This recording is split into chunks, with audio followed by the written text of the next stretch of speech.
Hey guys, welcome back. Tonight I'm going to be doing a tutorial on how to make a stormy background. I'm going to be doing it more in depth than my last video, in which I had a bunch of exposure problems, so it was kind of hard to see and it was also far away. So a little bit different this time though. I'm going to be using this graphite powder, and I'll show you how that works here. So as with anything, you want to do a background shade or tone. So we're just going to leave that there. And this powder is pretty great. I got it off of Amazon, so I'll put it on the link in the description. So kind of just start dabbing wherever I'm going to put my shade. And then again, I want to keep doing it in circles. Basically, I want to just have a layer that's going to be my background color for it. And I'm going to try and make it as even as possible. So I've already taped up the corners here, so then I can just rip that off and it'll be a smooth line.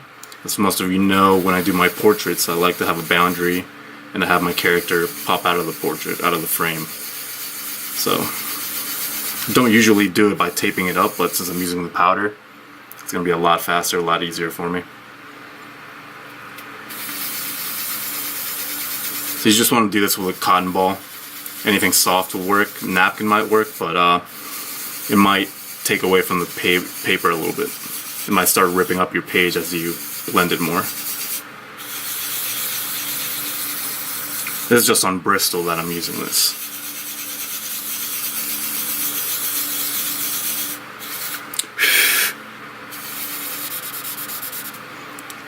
You want to usually have your outline,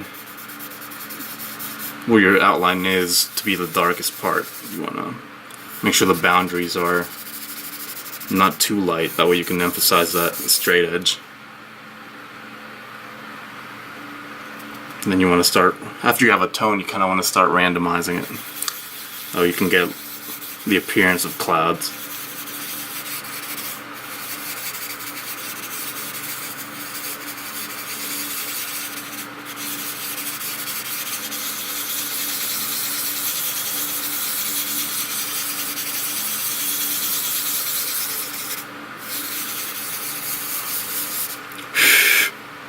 It's looking pretty good. Want to darken up those corners a little bit more though.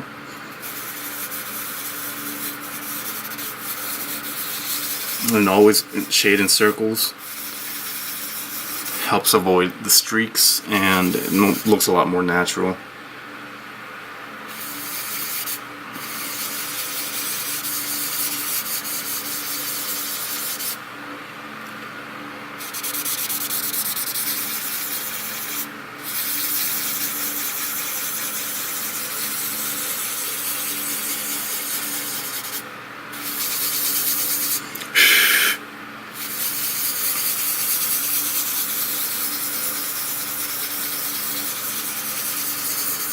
Okay, I think that looks pretty good for the base color.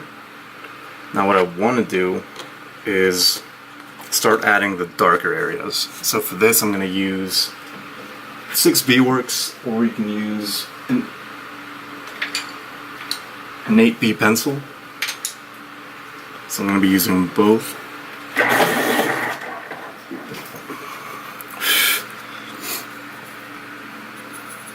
And you want to use your pencil on the side, that way you get a little bit of the grainy texture and you don't get the streaks from the pencil.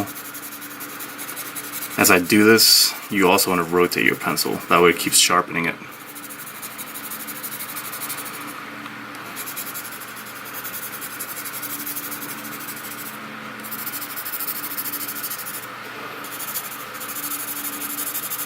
You also want to cross hatch.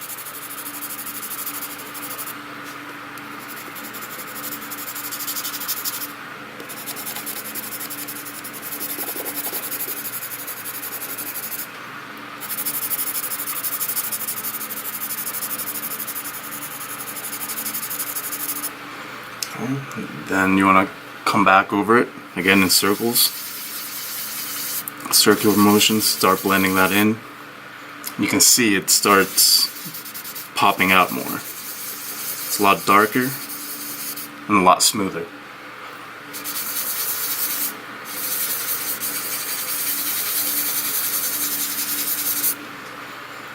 And you basically just want to keep repeating this process until you get the look you want.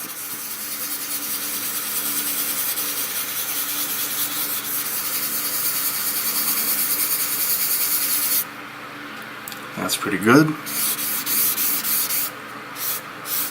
Let's darken up that corner up there a little bit.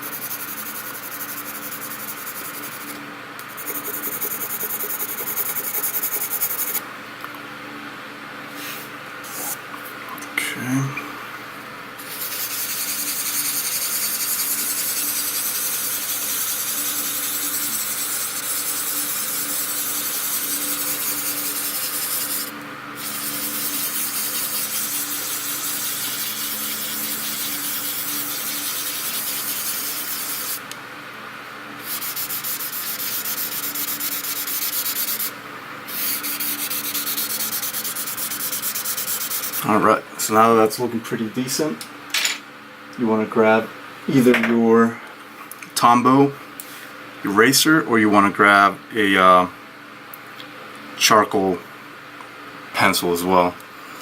And you kind of want to just start making your streaks lightly. Kind of want to give it a little bit of speed, that way it doesn't look too planned and they're not all the same width.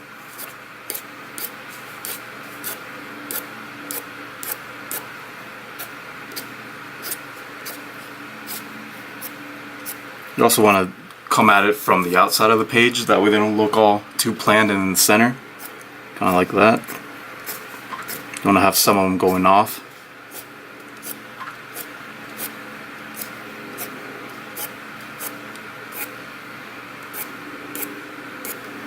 And we're just going to keep repeating that until we build up some depth on here.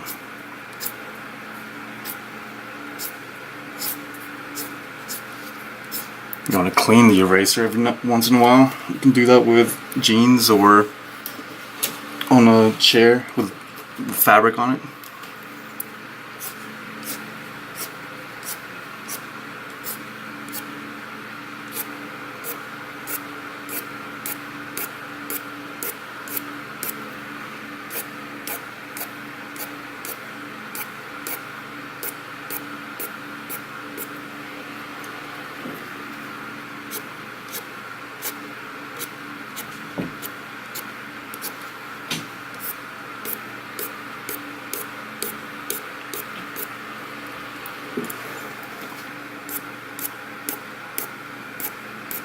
We'll just keep repeating the same process, trying to make them as random as possible.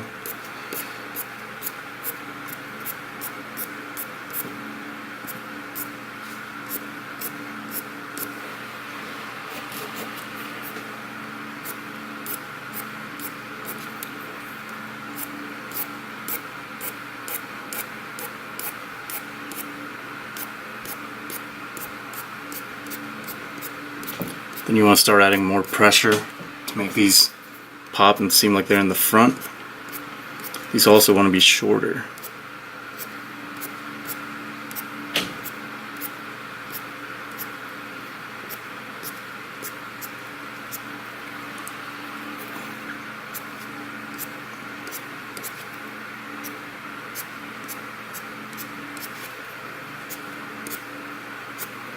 When you start to see you're not getting as clear of a line as before, just go ahead and clean your eraser.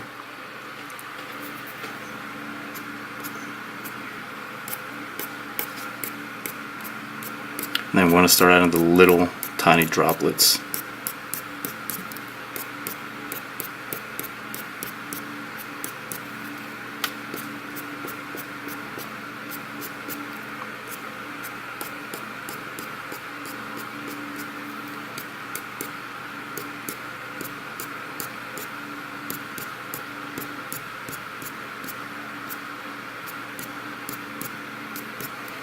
And that's pretty much it. Now, since they're all kind of in the same plane, you kind of want to do a little bit of shading over them again.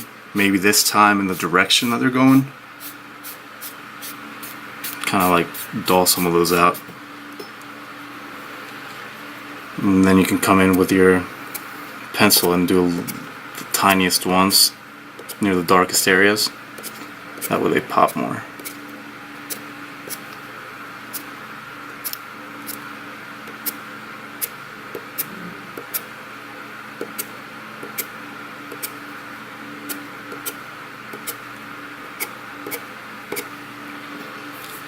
Alright, and then eventually you just keep repeating the process and you take the tape off. So let's see, hopefully I was able to take most of the adhesive off of this and it's not going to rip the page. But if you do it right, it should look just like that.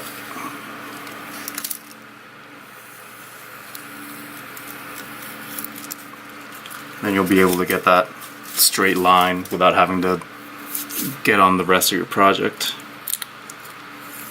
So